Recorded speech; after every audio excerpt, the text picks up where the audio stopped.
Hey everybody, it's Jeff, and here's what I did today on Workbench, where I work and stream my open source innovation work on Twitch.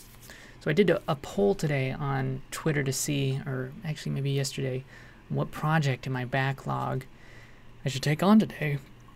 Surprisingly, almost nobody was interested in my Go to Objective-C bridge.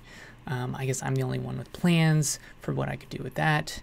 Most popular was working on my Go WebAssembly web framework project, but at the last minute, that was beat out by Prototype UI for new project. So it might not seem like it yet, but all of these projects are related and part of a bigger project. There's a specific reason I want a front-end Go web framework, more than just it's how I'd like to build web apps. And I plan to cut through all the baggage that JavaScript has built up for that stuff. However, I need to keep making progress on the critical path of my larger project. So in the meantime, I figured I'd prototype the UI for this project using off-the-shelf jQuery libraries. So the goal is to actually recreate part of this aspect of Unity, the game development environment, where you have a project tree with arbitrary nodes that you can make, and then those nodes have behaviors or components attached to them, which you can interact with via an inspector view, and then this can be customized to not only provide a way to edit the data associated with it, but to visualize and interact with it. So here's let's see if Unity stops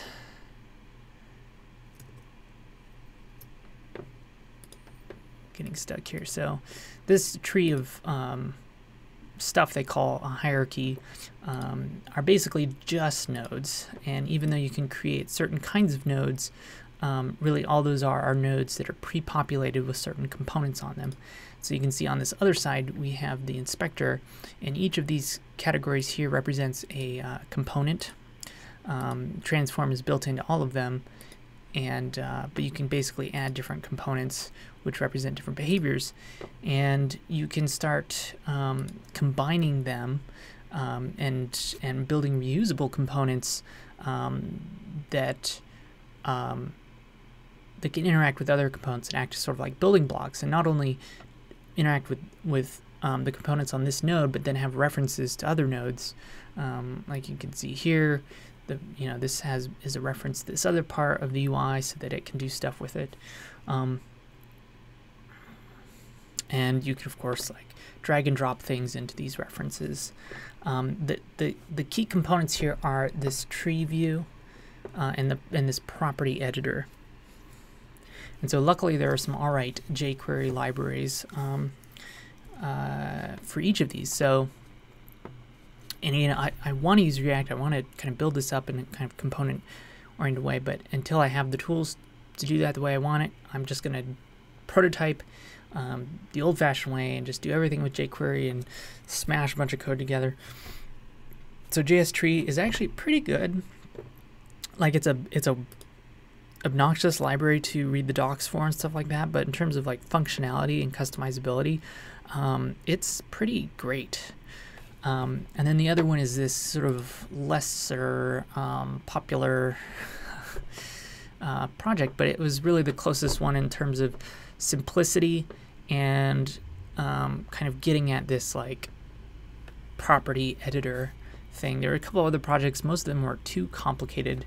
This is slightly different and specialized in like a form builder UI thing or something like that. So anyway, I use these, and it's been pretty fun to not worry about like architecture and just like throw code together, grab it all off the CDN, and like just start creating nodes and functions and making a mess. So in about 2.5 hours, I had this app where you can,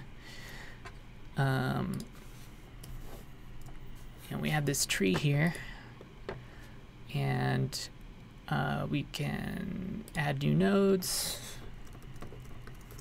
All right, we can move them around.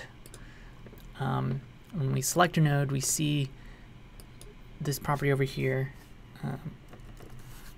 Just so you can see, they all persist their data.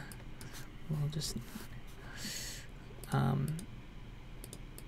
and this structure and the data persisted with them is actually maintained across page loads, just using local storage. Really simple. And then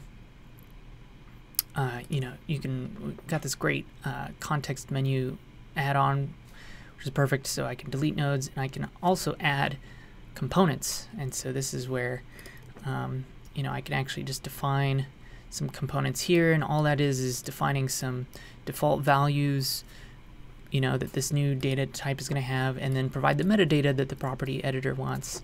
And so I was able to just wire all that up so that, you know, we can do this. Right now we have this foo field, which stays with this node, and only this node has it until we add it to maybe this node. Oh, that's not right. Oh well, but you get the idea. It's basically coming together. It's kind of a fun data management toy. It's also a great start for what I'm trying to prototype. Not too many more features, and I can start defining a view data model that can eventually come from a back end, and then eventually I can recreate this front end and Go out of components. So anyway, that's it for now. Let me know if you have any thoughts or questions in the comments. Subscribe if you'd like to start following along, or join me on Twitch Tuesdays and Thursdays. Thanks for watching. Bye.